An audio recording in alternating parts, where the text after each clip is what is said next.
Welcome to section 4, POS tagging and chunking. From this point on, we start exploring the structure of language, not just individual words. Let's begin with a fundamental concept in NLP, and that is parts of speech tagging or POS tagging. So, what exactly is POS tagging? To be able to understand POS tagging, I think it would help if you know what exactly are POS in itself in English language. POS stands for parts of speech, and as the name suggests, the speech, anything that I'm speaking on or writing, if I split that into parts and if I name those individual parts based upon the type of word uh, that particular word represent in the context of the whole sentence, that would be denoted as parts of speech. In English language, you must have heard of things like verb, adjective, noun, pronoun, and so on. All these things refers to parts of speech. So essentially the idea is that you take a sentence, you break it into words, and you give name you give name specific name, or I would say specialized name to individual words. Okay, so let's begin with an example. Okay, so she painted the beautiful vase. Now, in this particular sentence, if I look at this word she, this represent pronoun. And if you are not aware of what pronouns are, just to refresh your memory, refresh your English memory, pronouns are basically the things that we use instead of noun. Okay, to refer to noun, and nouns are the names of objects, or things, or person. So, for example, my name is Rahul. Here, Rahul is a noun, and to refer to Rahul, I might use he or his, and these things are known as pronoun. And then she painted. So the act of doing something is known as verb. So here painted is verb. Okay. And similarly, the is, I guess, determinant or maybe article, and beautiful is adjective. So anything that you can say add add or describe some sort of quality. I'm not completely expert in these things, but this linguistic thing, but you get the idea, right? So the idea is that we take a sentence, we take a text, and we try to take each word and we try to name that word something. Okay, so just to take one more example, let me open Notepad. Okay, so I'll take one more example to illustrate some point. So, can you book a flight? Okay, so this is the one sentence, and I read a book. Okay, so you see this here, the word book has been used in two different contexts, one as a verb and another as a I guess noun, to refer to a thing. Okay, same word book, but different roles. In the first, it is a verb. In the second, a noun. This is why POS tagging is critical. It helps machines understand meaning from context. Okay, let me give you one question. Let's look at this sentence, and the sentence is again, she painted the beautiful vase. Now you need to understand, you need to try to jot down the POS for each word.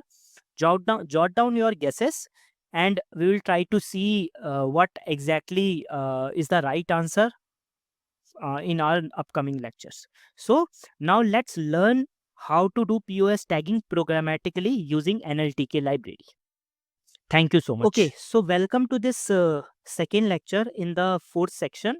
Now, in this lecture, we will spend some time understanding this function called POS tag uh, in the NLTK, and understanding what exactly it returns and things like that. Okay, so for that, let me do one thing. Let me uh, start my environment. And if you recall from our earlier sections, what I'll do is I'll try to create a folder for section 4 as well, and here I'll open Jupyter Notebook.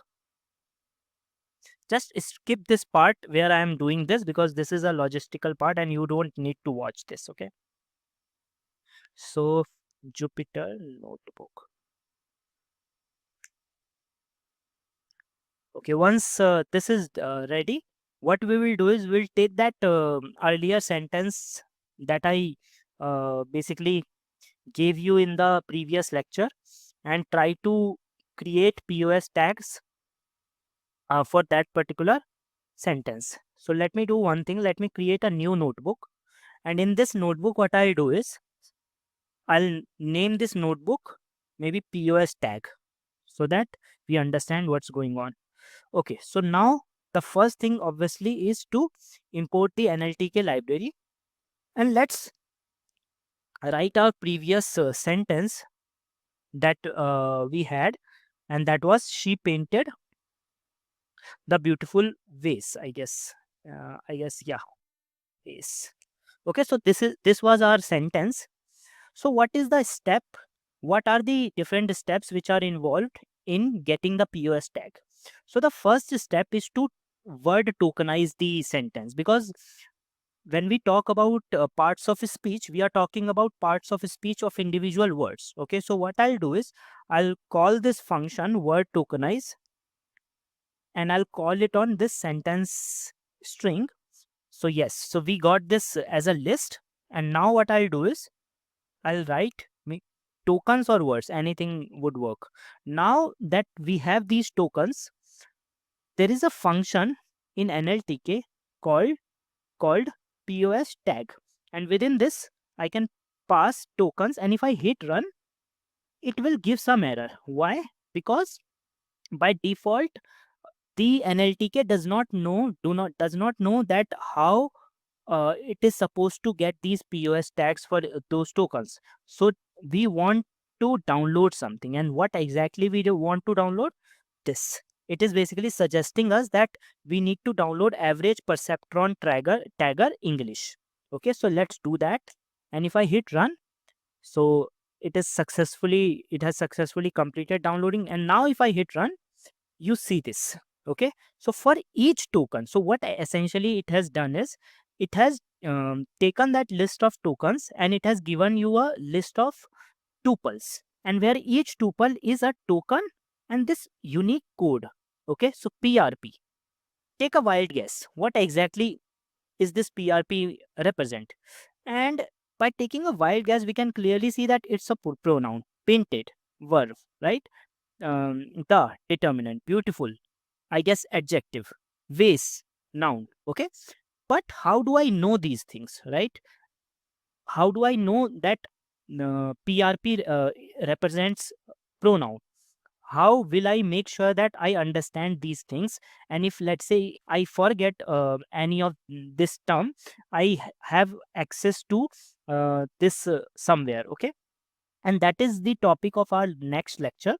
In next lecture we will be looking at how do we get the JSON file where it is stored. Okay, okay, so all right, so once you understand, and obviously what we can do is we can store this in tag sets variable, and then later we can use it in any manner, and we will learn how to use these tags in a very meaningful way later. Okay, okay, so I think one exercise that you could probably try at this point is POS tag 3 user input sentences and observe the difference. Maybe take 3 different sentences of your choice and try to get the tags for those and see if you can guess it correctly. Otherwise, in the next lecture, we will see how we can actually get the entire dictionary where we can look up what each of these symbols and acronyms mean. Okay, so thank you so much for watching this lecture. I'll see you in the next lecture. Okay, so welcome to the lecture third in the series of lecture where we are talking about POS tagging and chunking. Now one question that we left with in our earlier lecture was, what do tags like NN or JJ mean? So these tags come from something known as tree bank tag set, and more precisely, these are known as 10 tree bank tag sets. Okay, so the idea is that these tag sets are a standard used across NLP. Okay, so now the question arises that how can I understand what each of these acronyms mean, and access this lookup readily. Okay, if you recall, we had this notebook ready. Now what we can do is we can call something known as help, and then call this function called upen tag set, and inside it I can call whatever acronym I want help with, let's say PRP. And if I hit run at this point, it will throw error. Let me run it. It threw error because it currently does not have that JSON readily available. So what I'll do is I'll copy this download command, and before this code I'll download it. Okay, so now we have that tag set JSON downloaded. Now if I run this, you see this PRP represents for pronoun. So PR stands for pronoun and P stands for personals, and it has given you the words which are basically tagged as PRP: hers, himself, his self, it, and so on. Okay, I hope you get the idea, right? So I think at this point, one task that I can give you is create a maybe table of 10 common tags, their meanings and examples from your own sentences. And also, if you want to maybe print the entire tag set, not just PRP, you can call it without any argument, and if you hit run, it will give you the entire tag set. Okay, JJ represents for adjective, JJR represent for adjective comparative, and so on. Okay, so this entire tag set has been printed. Okay, now let's look at a corpora that are already POS tagged. Thank you so much for watching this lecture. I'll see you in the next lecture. Hello everyone. So welcome to this new lecture. In this lecture, we will be looking at a custom POS tagging using tagged corpora. And when I say custom, I do not mean that we will be creating some sort of custom POS tagging here. But what I'll be doing here in this lecture is I'll just show you one corpus, and by corpus you should be able to understand it because we discussed it in the previous lecture. So we will be looking at one corpus which is already tagged. So we don't need to tag it manually. Okay, and that corpus is known as brown corpus. Okay, and if you recall, we already uh, explored the brown corpus a little bit in our previous lectures. So what I'll do is I'll load the brown corpus first. Okay, so I'll say nltk.corpus import brown. Now that we have this imported, what we can do is, if you recall, we had these functions like raw, and with raw we can pass categories, for example, and we can pass news, and if I hit run, it will load the raw news. And if you also recall, we had the words as well, so it will load the raw words. But at the same time, we have a function called tagged words. Okay, so only the brown corpus offers this capability, and let me hit run, and you see this. Now for each word it is returning tuple, just like the function POS tag was returning, and we did not call POS tag on those words. It just returned by default. So it has written AT, Fulton, NP. I hope you get the idea, right?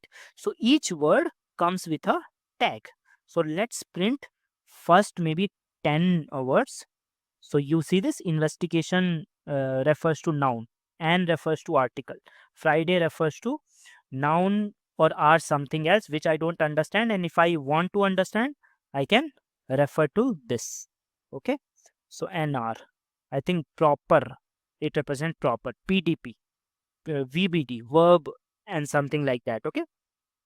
Now, what we can do is we can probably do one exercise really quickly, because that's why we are trying to understand POS tags, because we want to ultimately uh, fulfill some sort of use case using it, right? So, one exercise can be, how often does the word run? So, run is both a verb and noun, right? So, appear as a verb versus as a noun, right? Okay. So now what? How can we do it? How can we basically um, answer this question? So one first thing that we need to do is we need to get the tagged words. We need to get the tagged words, and here I don't want to limit myself with categories, so I want all the tagged words. So I'll say tags, and now if I print tags, so I have let me see how many tags we have. So I must be having some huge number of tags. And what I want to do is I want to basically, okay, so we have this many number of tags, and this is a huge number. This is about I guess 1 million. Yeah, 1.1 million. Now what want to do is I want to create a list, maybe a empty list. And what I'll do is I'll loop through, because if you see, if I see my tags and if I print the first, I see that each tag is basically a tuple. To unwrap the tuple, what I'll do is for word and tag, I'll unwrap it like this in tags. So what I'll do is, if word dot lower is equal to run, if the word is run, what I'll do is next I'll do run tags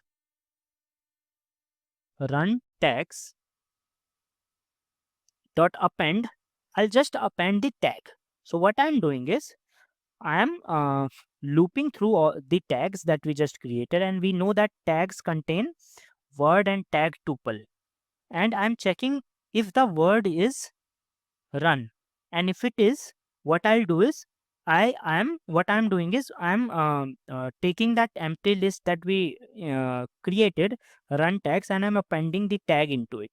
And if I hit run, it will take some time, since yeah, so it is a 1 million. Yeah, it's done.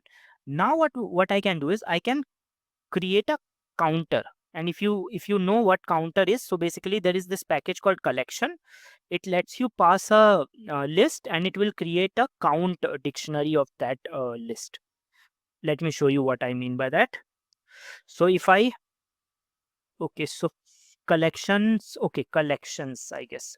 Yeah.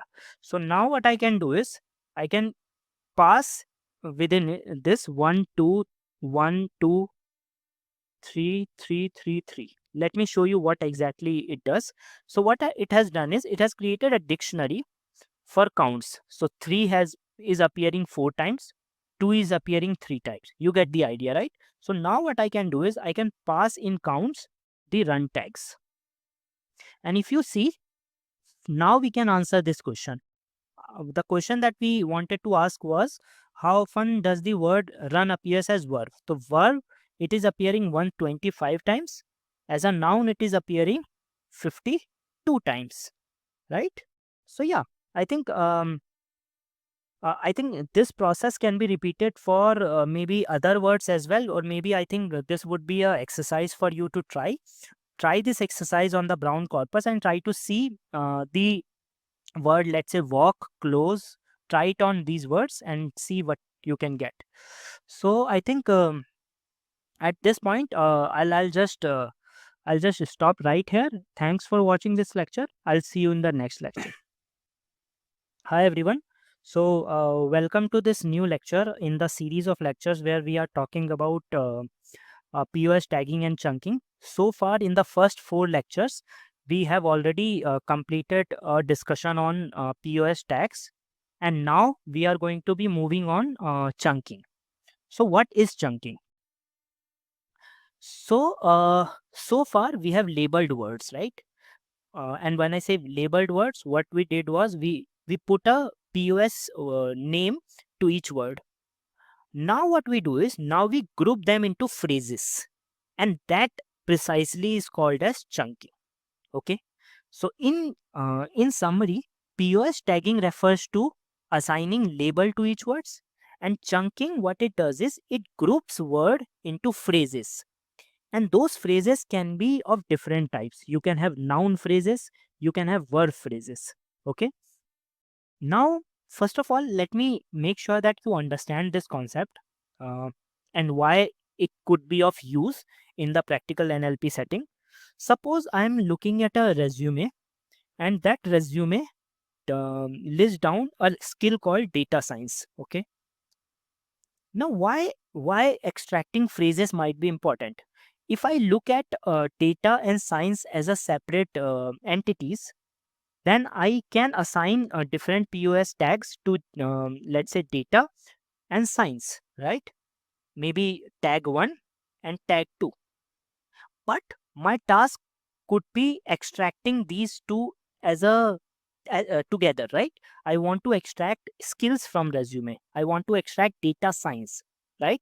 So that is where chunking helps. So the idea is that I want to be able to extract the phrase. What phrases? Noun phrases, verb phrases, and so on. So why is this important?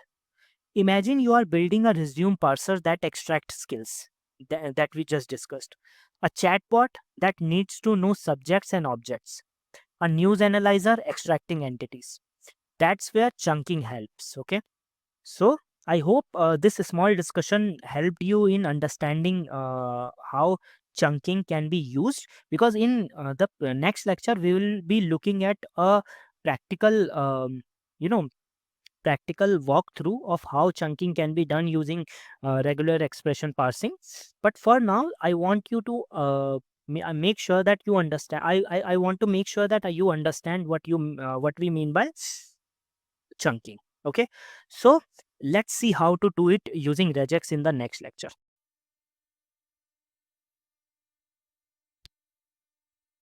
Okay, so welcome to this new lecture, and in this lecture, it will be a practical one, and we will be looking at chunking with the help of regular expression. So let's do it. So for this, what I'll do is I'll create a new notebook. Okay, and in this notebook, uh, I'll I'll name it chunking with regex. Okay, so let's import NLTK, and let's create a sentence, and let's quickly create a tag set. So I'll say he is, or maybe the quick brown fox. Okay, all right. So now we have this sentence. Now what I can do is I can create word tokenize, and I can call sentence on it, and on top of this I can call POS tag. Okay, so you see this, the is DT, quick, and so on, and call it tags. So now I want to do chunking. I want to somehow meaningfully group these words into, maybe I want to group quick and brown together. Okay, so how can I do that? So there is this thing called uh, regex parser in NLTK. So let's create a parser. Okay, NLTK dot regex parser. So this particular regex parser, it takes a grammar.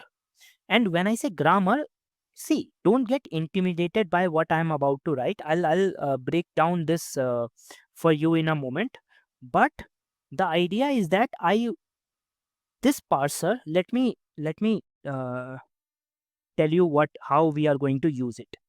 What I'm going to do is I'm going to pass these tags into this, and the result will be the result according to the pattern that I define here. Okay, now how do I define the pattern?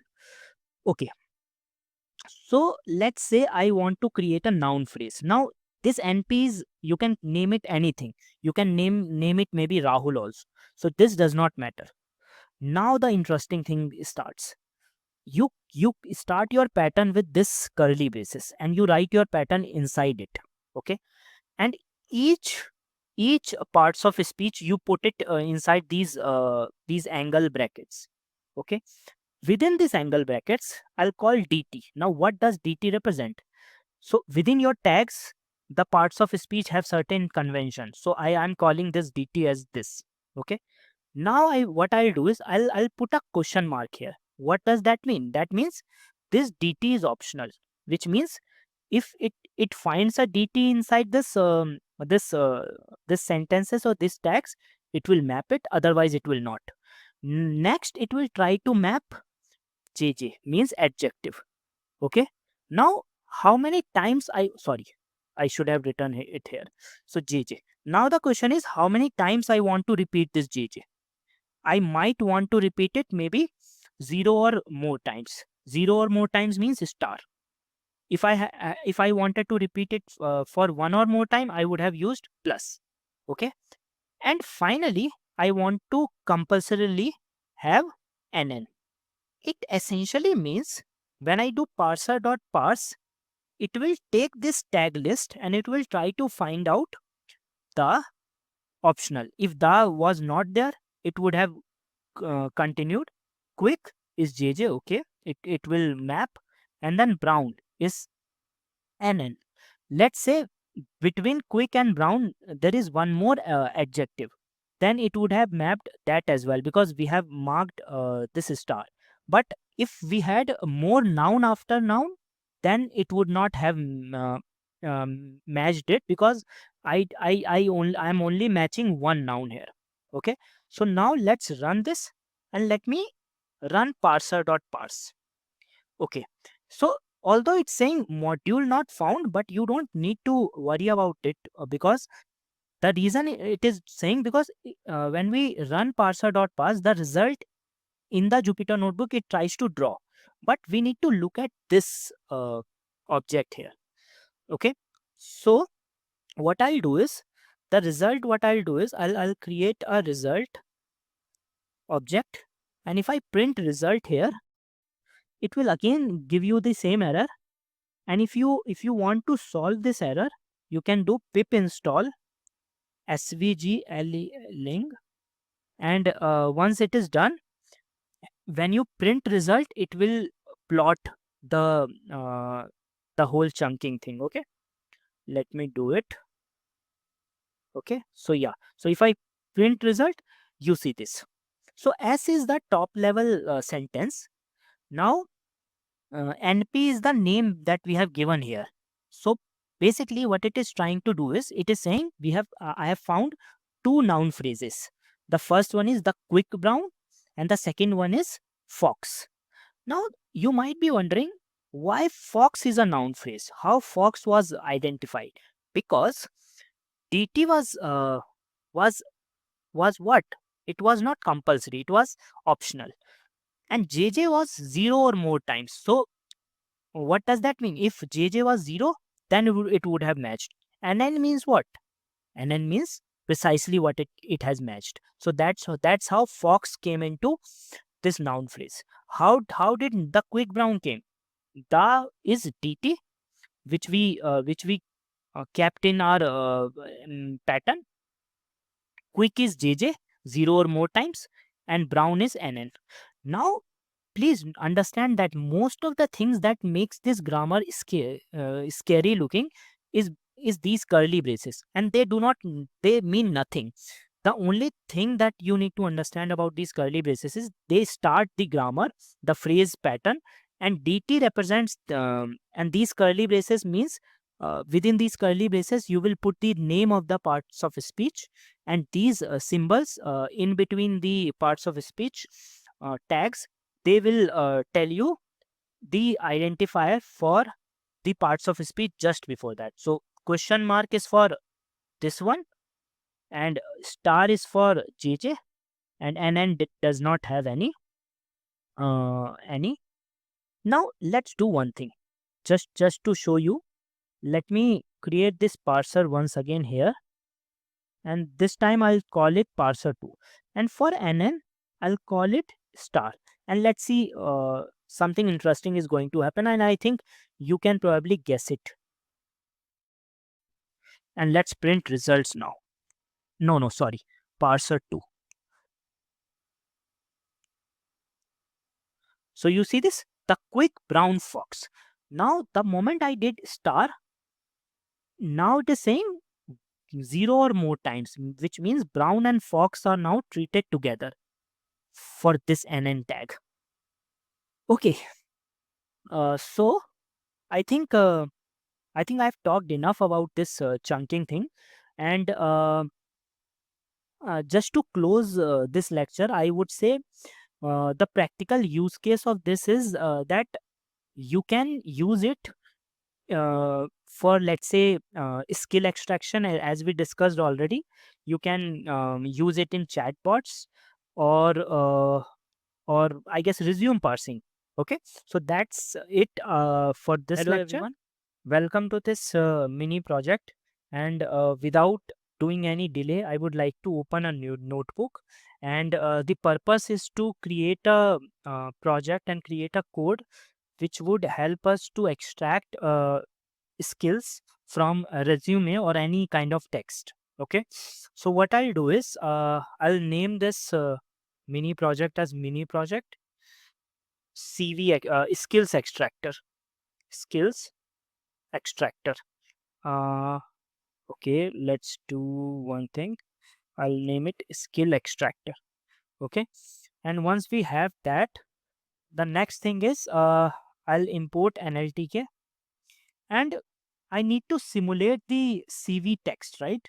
So what I do is, for now, for this project, I'll manually create a CV text. Okay, and here I'll write maybe experienced data scientist with expertise in Python, machine learning,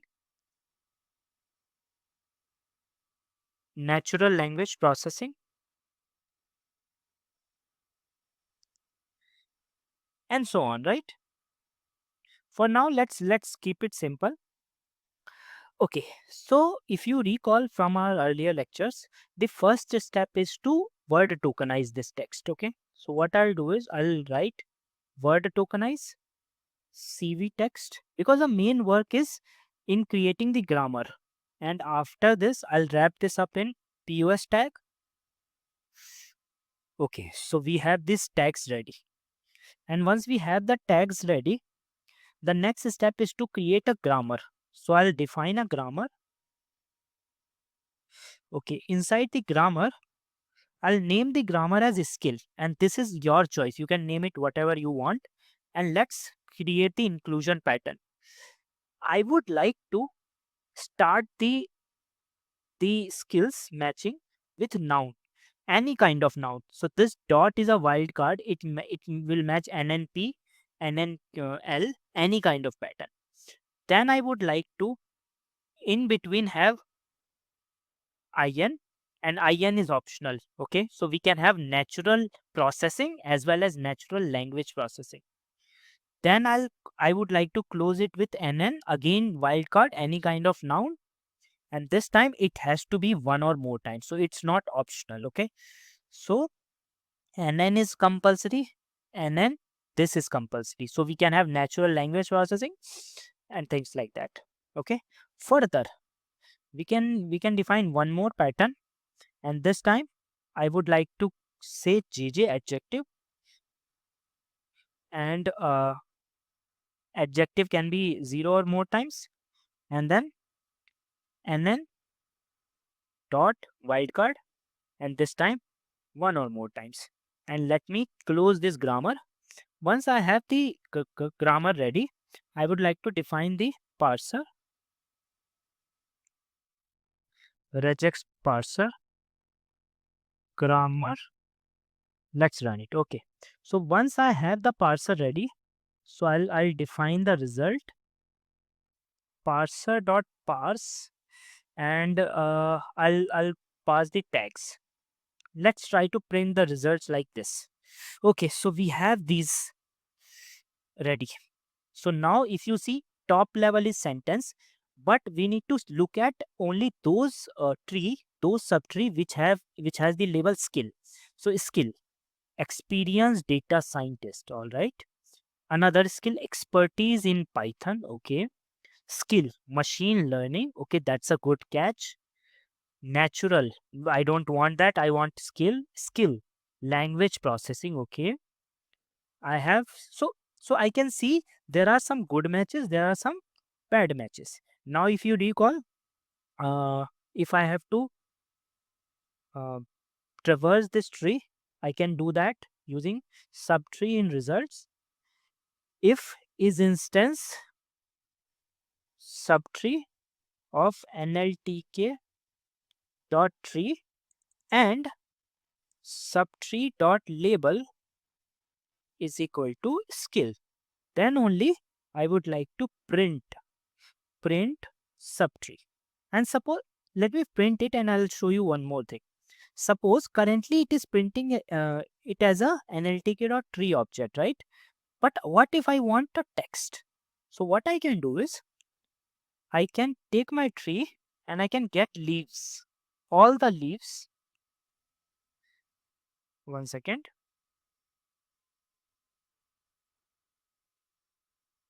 Okay, subtree dot leaves, and let's try to print it down. Okay, so we have extracted the leaves, and leaves are essentially the tags and tokens pair.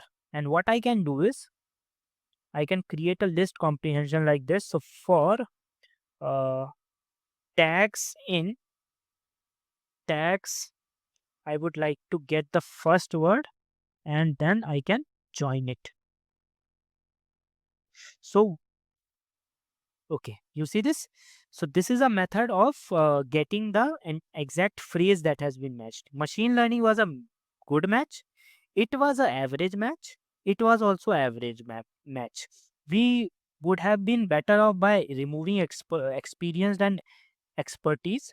So probably, I think if we just get rid of this NN and make it an optional thing, this would be improved. I think I would like to stop right here, although it's not perfect because see, uh, to achieve the perfectionism in this, we will be exploring other methods as well. But for now, what we have been able to achieve is quite good, and this was a mini project. We will be building upon this later, maybe using some other techniques. Okay, so thank you so much. I'll see you in the next section, which is classification. But don't forget to try the quiz. Thank you.